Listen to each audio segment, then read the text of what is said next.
Hello fellow RPG makers and welcome to another video. You probably know it yourself, that if you ask a question on RPG makers communities about battles, and now I don't mean about Yenfly plugins or some other plugins that are known, but for example if you want to make a custom plugin, just don't understand something, you will not receive an answer. And to be honest, I cannot really wonder about that.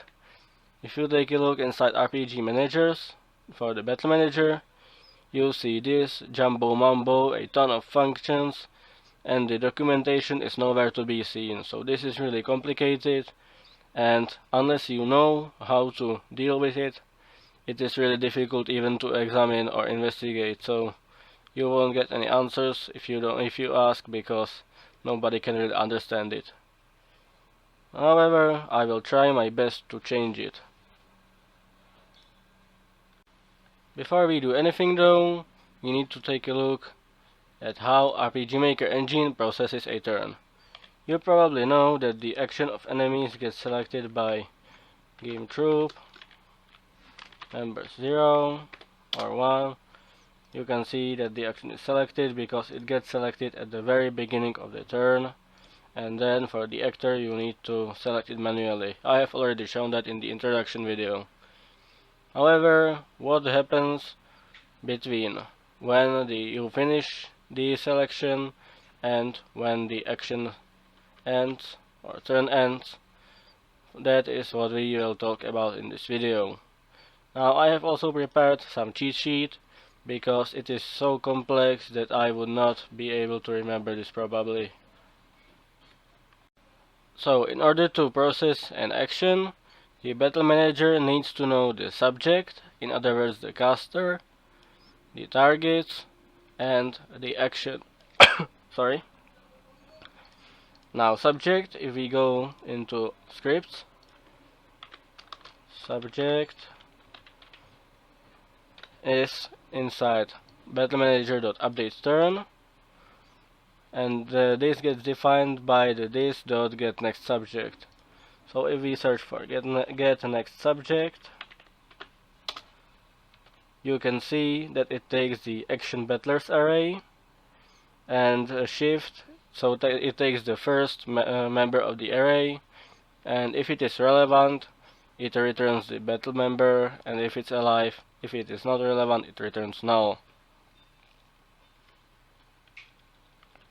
So now that we have our battler, we can go to the update turn. Update turn. And you can see that if it has the subject, it will process the turn, otherwise it will end the turn. So if we go process turn, that is underneath it, you can see that the action gets selected from the subject, so we don't need to worry about that. And then it gets removed after it is processed because it is no longer relevant. And also after this, the getNextSubject gets called again, and the next character that gets processed. Now take a look at the this.start action, which was inside the process turn. Here you can see that the action once again is the current action of the subject, so we don't need to worry about it. And the targets get generated here, so we don't need to worry about the targets. Then the phase gets set to action, and of course use item gets called, apply global gets called, and then in update function it will get invoked and the damage will occur, etc. Then at the end of the action, the phase gets back to turn. So if we go to search for turn, or wait, wrong this, turn, and then the turn gets updated again in Battle Manager update.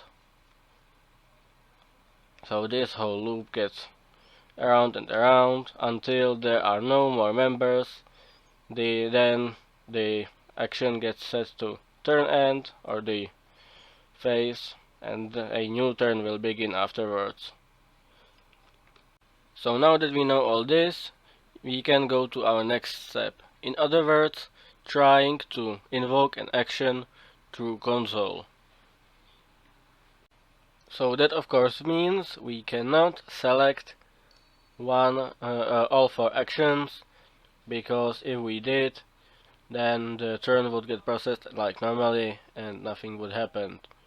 So we will process only 1 character, and instead of the default make action orders, we will set only 1 battler for the turn. So let's select an action, attack a bat, and now that we have our action, we can finally process the action. So battle manager dot start turn. You can notice that this menu got here and this did not hide because we are doing it unnaturally, so stuff like this is sometimes bound to happen. And all 4 of them are back. So now we need to create our subject, battle manager dot underscore subject equals game actors actor 1, and now battle manager process turn, and now you can see that Harold attacks. However, the bat did not receive any damage, and that's because the action got processed. However, in fact, if we go battle manager dot underscore action, we can see that it is inside here. However, in order to finish the action, we need to apply the action, and the action gets applied. Apply equals only not apply wait, action dot apply. The action gets applied only in invoke normal action, which gets called in the update action. So we need to call battle manager dot update action, battle manager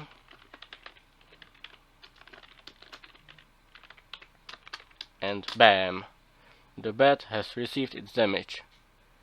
And now, in order to return Harold back home, battle manager and action, he returns back home. However, as you can see, we are still not done, because even though the menu is blinking, it is still here, so that means we are still in a wrong phase. Dot underscore phase. It is turn phase, so we need to go battle manager dot start input,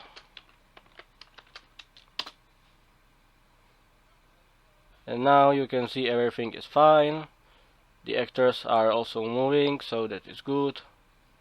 Sometimes it happens that the actors don't move, in which you have to begin to move them manually, and for this I have prepared this line, but I am glad I don't have to use it. Nevertheless, if I go back to the game, if I try to select an action, you can see that it crashes because type error cannot set property at set attack of null. And the reason for that is because there is no null. There is no actor set to battle manager. Battle manager dot actor will return null. So if we search for actor, you can see that we have found the function change actor, And this change actor function is what is going to be important. By the way, you can see it accepts two parameters: new actor index, in other words the new actor which we are going to be selecting the action for with, and last actor action state, in other words the previous actor if it changes to undecided or to waiting, depending on if you select a new action or if you press back, the action gets updated. So if we restart it, do the same chain again, so let's select an action, battle manager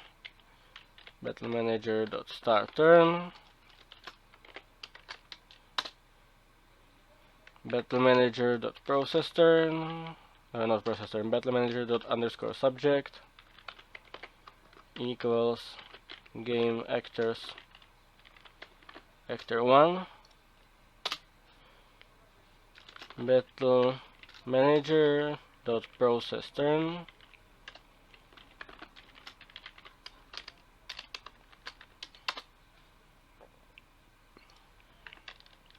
update action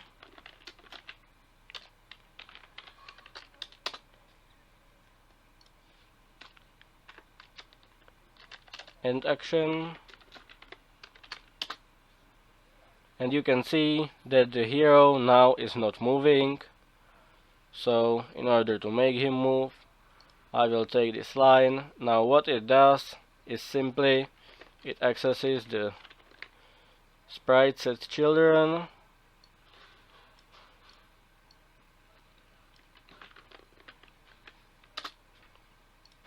where we have the sprite enemy, sprite actor, and the two tiling sprites, as I have said in the previous videos. And I will select this because that is the sprite of the first actor. In fact, it is interesting that this sprite contains the actor property, but the actor will not contain this sprite as a property, just so you could easily access him. I don't know why it is, but whatever. So let's set his motion to walk.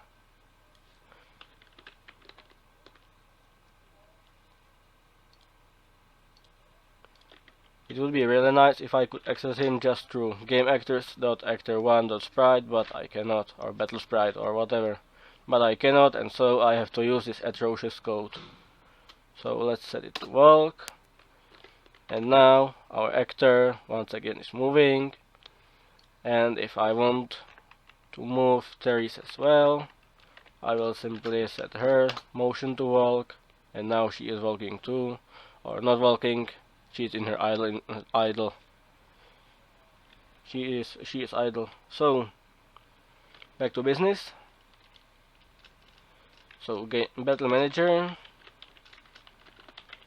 dot start input, and now if I want to change the actor, since I will have to,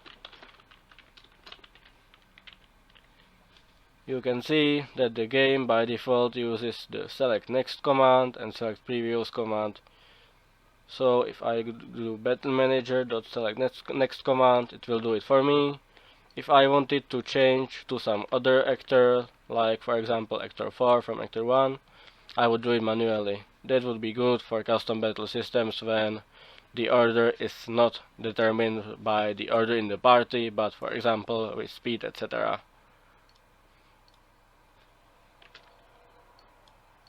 So battle manager select next command.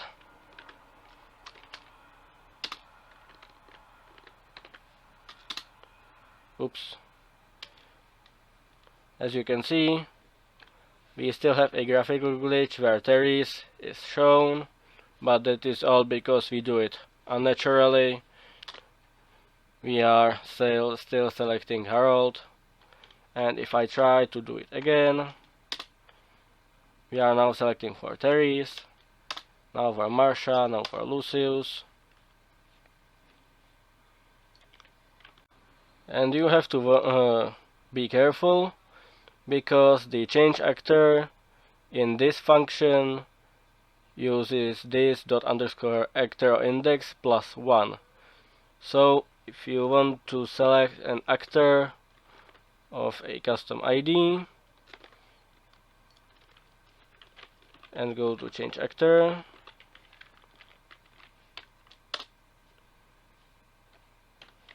you need to select the actor index.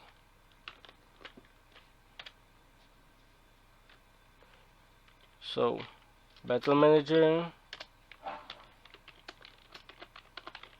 dot change actor 0 will select Harold, and then change 1 will select Terry's, and 3 will select Lucius.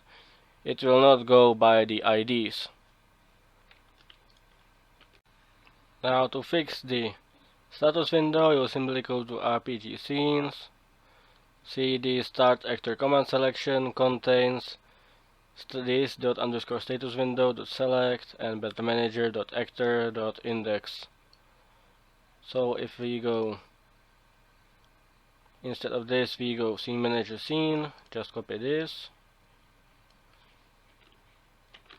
copy. Let's go to console, scene manager dot underscore scene dot or without the dot. Let's copy it. I copied it with the dot, so the dot is there, and boom, the status window is now up to date and everything is fine. So that will be it for this video. If you have any questions, feel free to leave them in the comments, and I'll see you in the next video. Bye bye.